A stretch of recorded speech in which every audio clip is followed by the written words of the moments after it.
There are moments in the exploration of deep space when the cosmos behaves exactly the way our equations insist it should. Times when reality unfolds neatly along the laws we have written into textbooks and repeated in classrooms for generations. But then there are the rare, quiet intervals. Moments that do not just question physics but seem to twist it, warp it, and answer back in ways that feel almost intentional.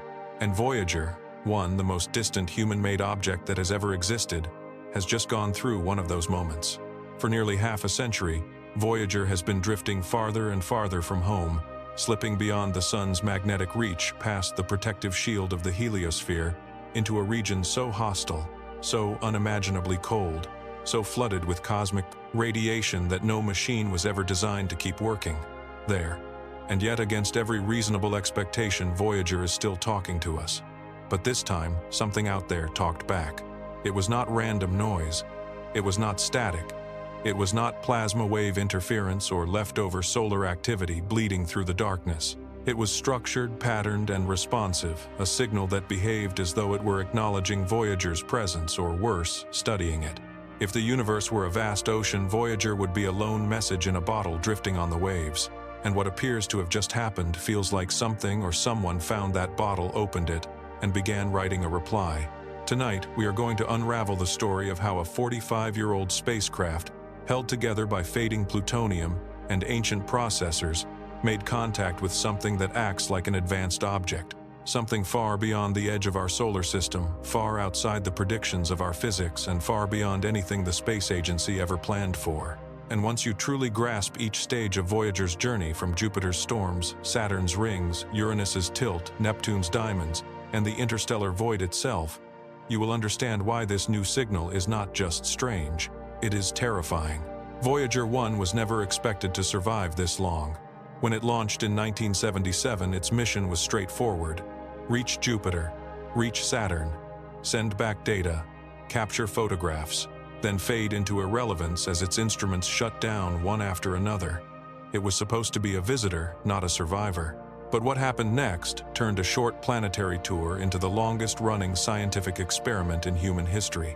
With only 3.7-meter radio dishes, 16 hydrogen thrusters, and plutonium-fueled thermoelectric generators that lose a little more power every year, Voyager 1 should have gone silent decades ago. And yet there it is, 155 astronomical units from the sun, still alive, still transmitting, still listening. Its 11 scientific instruments were built for brief planetary flybys, not endless travel into the abyss, and most of them have already been powered down. But the few that remain active continue to rewrite our understanding of space. The spacecraft has no modern software, no artificial intelligence, no sophisticated stabilization systems like the satellites we launch today. Its memory capacity is smaller than a single digital photograph on your phone. And yet its endurance, its precision, and its almost uncanny ability to survive one hazardous region after another have turned it into the most unlikely ambassador humanity has ever sent. Now this aging machine is more than just a probe. It is our only set of eyes inside a region of space we were never supposed to reach. A place where even the space agency admits they did not know what to expect because nothing made by human hands had ever been there before. And that is exactly why this new anomalous signal is so disturbing. Everything Voyager has shown us so far, from Jupiter's storms to Saturn's moons, from Neptune's winds to the structure of the heliopause, has trained us to expect surprises. But nothing prepared anyone for this. Voyager's first real confrontation with the unknown started at Jupiter long before it touched interstellar space, long before it crossed plasma waves and magnetic boundaries. What the spacecraft saw there stunned the scientific community. Storms as large as planets, lightning that was 10 times more powerful than lightning on Earth, volcanic eruptions on Io blasting material hundreds of kilometers into space, and radiation belts so intense they nearly overwhelmed Voyager's sensors. Jupiter did not just reveal a dynamic world. It revealed raw instability, immense power, and phenomena that contradicted many of the predictions scientists held at the time. And inside that chaos, buried within the swirling storms and electromagnetic turbulence, were strange pulses. Subtle, faint, almost impossible to detect. Pulses that did not match Jupiter's rotation or the expected fluctuations of its magnetosphere. Back then, these anomalies were written off as noise, as artifacts, or as signs of incomplete models.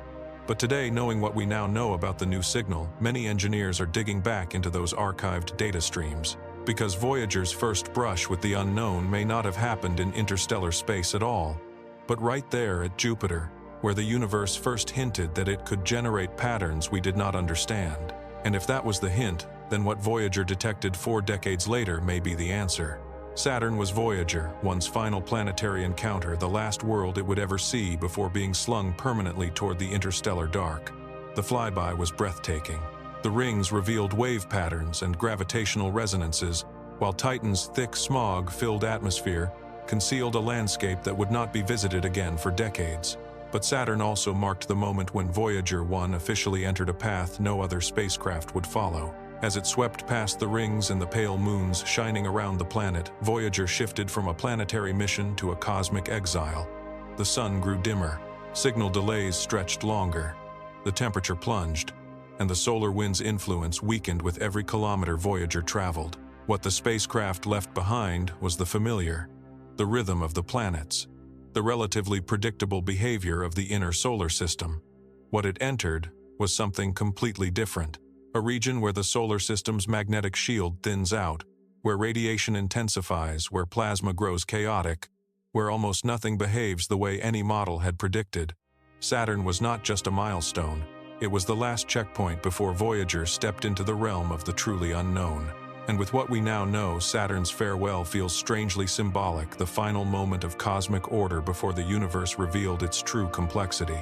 While Voyager 1 drifted outward, Voyager 2 continued further, venturing into deeper territory and visiting Uranus and Neptune, 2 ice giants that behaved like cosmic riddles wrapped in magnetic storms. Uranus spins on its side, a world literally knocked over by a gigantic collision in the distant past. Its temperatures fall to a staggering -323 degrees Fahrenheit. Its faint rings shimmer in the darkness. Storms appear without warning. Neptune, on the other hand, hosts winds tearing across its atmosphere at around 1,300 miles per hour, the fastest winds in the entire solar system, along with the mysterious Great Dark Spot, a massive storm that appeared and vanished unpredictably. Triton, Neptune's frozen moon, erupts with geysers of nitrogen that shoot material into space before it freezes and falls back down like cosmic snow. And hidden beneath the surfaces of these worlds, scientists believe diamonds literally rain downward, slowly sinking through their icy mantles. These discoveries mattered more than anyone realized at the time, because the farther Voyager traveled, the clearer it became that the universe thrives on extremes. Pressures, temperatures, magnetic fields, chemical reactions, all far stranger than anything humans had assumed was normal. If diamond rain can exist, if winds can outrun sound, if entire planets can be tilted sideways, then what could exist in areas beyond the reach of the sun's influence? The ice giants hinted at an uncomfortable truth. The universe does not care about what we expect. And when Voyager finally crossed into interstellar space, that truth became impossible to ignore. As Voyager drifted farther from the warmth of the sun, it entered a region that very few scientists genuinely understood. The heliosphere, a tremendous bubble carved out by the solar wind. A bubble that acts as a shield protecting every planet, every moon, every asteroid, and every human-made spacecraft inside it. For decades, theories tried to estimate its size, shape, and behavior. But Voyager was the first to actually travel through it, and what it found was far more complicated than anyone thought. The heliosphere was not a smooth, clean, predictable boundary. It was turbulent and unstable, pulsing like a vast cosmic heartbeat influenced by the sun's cycles, solar storms, and deep magnetic fluctuations. Voyager could sense the solar wind around it, weakening. The particles thinned out, slowed down, and finally faded, replaced by the denser, stranger material of interstellar plasma. This was when scientists realized the sun's protective grasp has limits. The heliosphere is not an endless bubble, not a perfect shield, but a fragile frontier that ends abruptly. And beyond that edge lies a region where cosmic radiation surges, where plasma behaves in unpredictable ways, where magnetic directions twist and flip, where almost nothing feels familiar. Voyager crossed this fading shield, slowly measuring as the sun's influence dropped from a dominant force to a faint whisper. And as it slipped past the heliosphere, the spacecraft moved into the domain of the unknown, into the very region where the mysterious signal would later emerge. Eventually, Voyager reached the heliopause, the final razor-thin line where the solar wind dies and interstellar space truly begins. For years, scientists had argued over what this region would look like. Some imagined a calm zone. Others thought it would be violent. Others pictured a gentle transition. But no one, literally no one, correctly predicted what Voyager actually found. The heliopause was violent. It was filled with waves of plasma crashing like invisible tsunamis, magnetic fields twisting along unexpected paths and energies oscillating in ways that defied established models. This boundary was not a quiet border. It was a shock front, a collision zone, where particles from the sun slammed into particles from interstellar space like two oceans smashing together.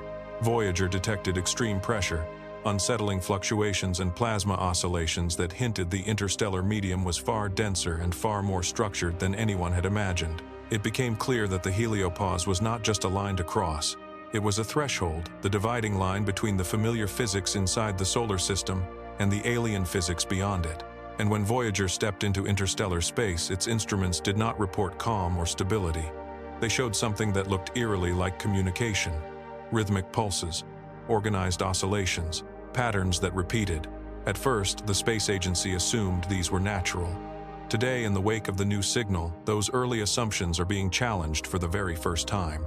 After Voyager passed the heliopause, it entered true interstellar space, a region so hostile and so different from the solar environment that every sensor on board had to adapt to a completely new reality.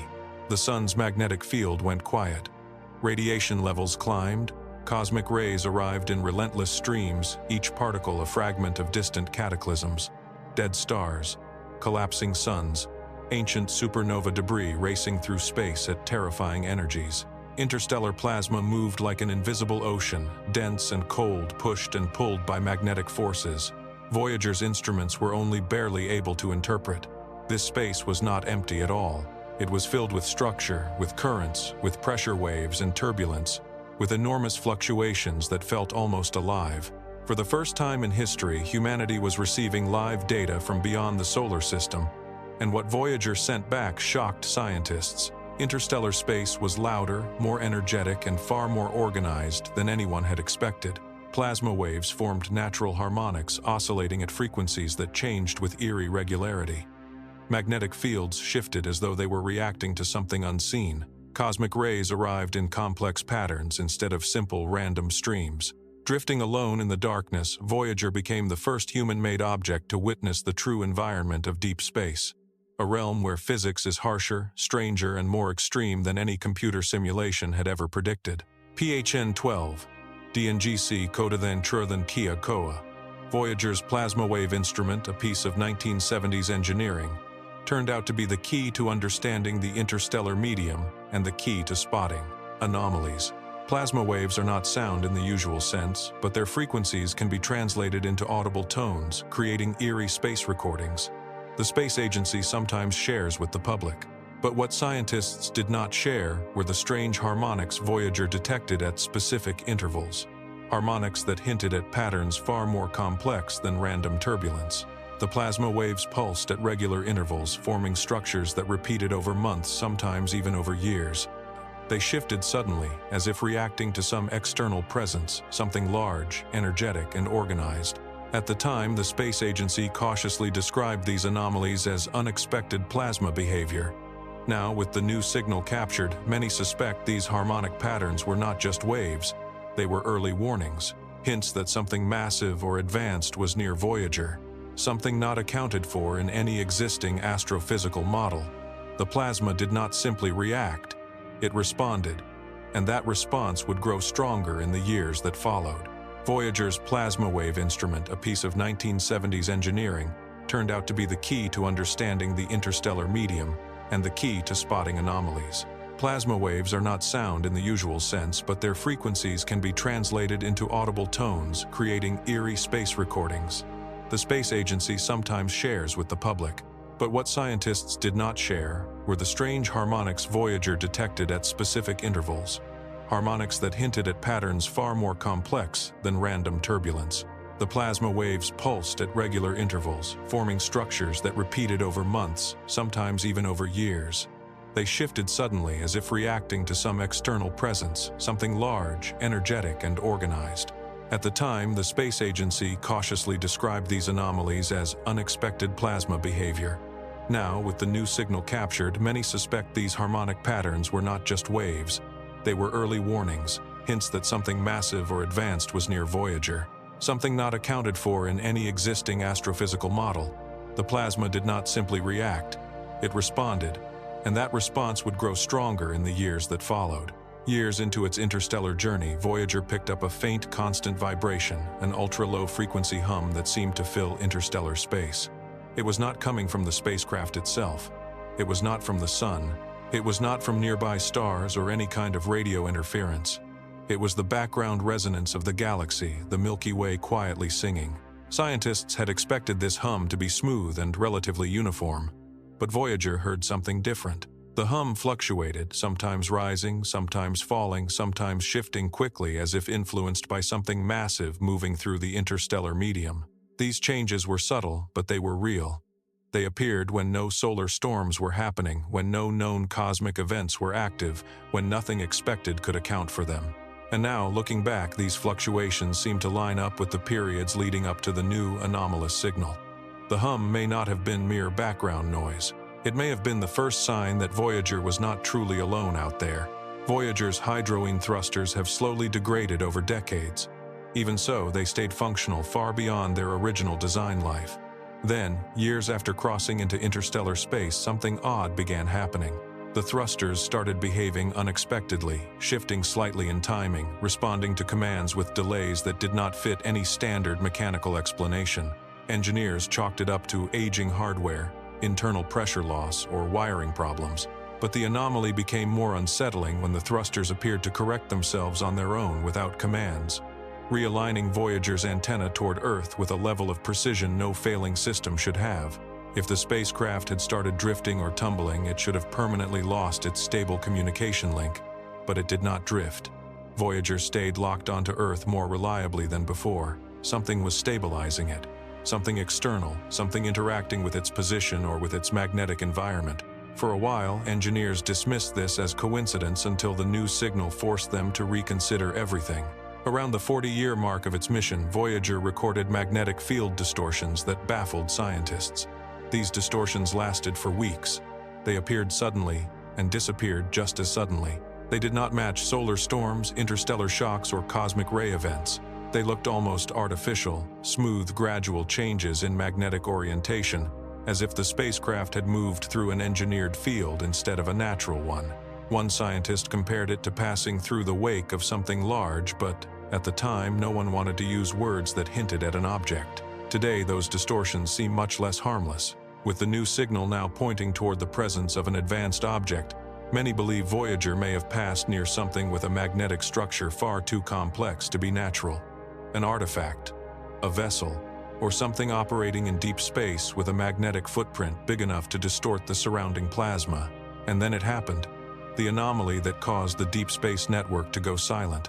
A signal not from Earth, not from Voyager itself, but arriving from the direction of Voyager. It was not noise. It was not a natural burst. It was not interstellar plasma resonance. It was structured, layered, and nested. The kind of signal that suggests intention, precision, and deliberate repetition. A signal that behaved like a direct response to Voyager's regular transmissions, arriving in sync with its communication windows, as though something out there had learned the rhythm of our probe's heartbeat. Engineers ran diagnostics for days. They checked every antenna on the planet, every possible source of interference, every software component, every potential radio artifact. Nothing fit. The signal was coming from deep space, from the region where Voyager is located, from something that does not match any known astrophysical phenomenon. Voyager was no longer alone. The space agency tried to provoke the signal again. They sent commands. They boosted transmission power. They changed frequencies. They experimented with different modulation patterns. Nothing forced the anomaly to reappear. The signal returned only when Voyager resumed its ordinary transmission schedule, as if the unknown object could tell the difference between experiments and routine behavior. This deeply disturbed the mission team because it suggested that something was monitoring Voyager's actions, responding not to the artificial tests sent from Earth, but to the spacecraft's own consistent timing. It was as if Voyager's regular broadcasts acted like a handshake, a stable beacon, a predictable pattern that the unknown object chose to respond to. The space agency tried again and again and again. The result was always the same. No response on demand, only responses that followed Voyager's normal rhythm. Something intelligent out there was choosing when to answer. When the signal was decoded, or at least translated into binary form, something even stranger emerged. The pattern contained gaps, structured repetition, and timing intervals that matched neither random noise nor any known astrophysical process. Hidden between the repeating pulses were sections that looked like data. Not language, not recognizable symbols, not straightforward mathematics, but something that resembled compressed packets. The space agency did not release this publicly, but leaks from inside the Deep Space Network suggested that the signal contained structured segments separated by predictable silences, almost like headers in a digital file. And whatever sent it did so with a level of precision far beyond anything a natural source could produce. This was not a simple burst. It was not chaotic. It was a transmission, a real transmission coming from near Voyager. Then came the moment scientists still avoid discussing in public. By studying tiny Doppler shifts in the signal, they detected motion. Coordinated, smooth, accelerated. It was not drifting like a comet. It was not tumbling like an asteroid. It was not following an orbit. It was moving deliberately, as though circling the spacecraft or changing its orientation. And with each change in motion, Voyager recorded corresponding magnetic fluctuations. It felt almost like a spacecraft performing maneuvers, except it was not one of ours. It did not belong to any known space program. And it was not behaving like anything humans have built. The object was not just near Voyager. It was interacting with it, showing interest, examining it. Finally, after weeks of analysis, the space agency arrived at a conclusion no one wanted to face, but no one could honestly escape. Voyager had made contact, not with a planet, not with plasma, not with radiation, not with simple cosmic waves, but with an object. A highly advanced object. An object that emitted structured communication. An object that moved with intent. An object that distorted magnetic fields. An object that responded to Voyager's patterns. An object that seemed to understand Voyager better than we understood it. This object shows no obvious form of propulsion, no detectable heat output, no exhaust, no radiation signature beyond its signal. It behaves like something that should not exist, something that rewrites our physics, something that may have been traveling through interstellar space long before we ever launched our first rocket. And Voyager, one the oldest, weakest, most improbable ambassador we have ever sent, has become the first witness to it. Pause and really think about that. A spacecraft built with 1970s technology, carrying a golden record, a needle, a handful of data, and a fading plutonium heart, has become the first ambassador in a conversation humanity never planned for. The object out there, whatever it is, has demonstrated an understanding of timing, an awareness of Voyager's transmissions, an ability to create structured communication, and a mastery of movement in an environment where no human-made vehicle has ever been tested. It answered only when it decided to. It maneuvered only when it chose. It stayed silent during deliberate tests and responded only when Voyager followed its usual routines, as if it were studying not just the content of the transmissions but the very rhythm of the spacecraft's existence. This is not random. This is not natural. This is interaction. If this story shook you even half as much as it shook the mission team, do not slip away quietly. Make sure you subscribe, because as this investigation continues, every new update has the potential to redefine our place in the cosmos. Tap the like button so more people can understand what has just unfolded out there. And in the comments, tell me, do you believe this object is a relic, a sentinel, or the first representative of a civilization we have only now begun to encounter?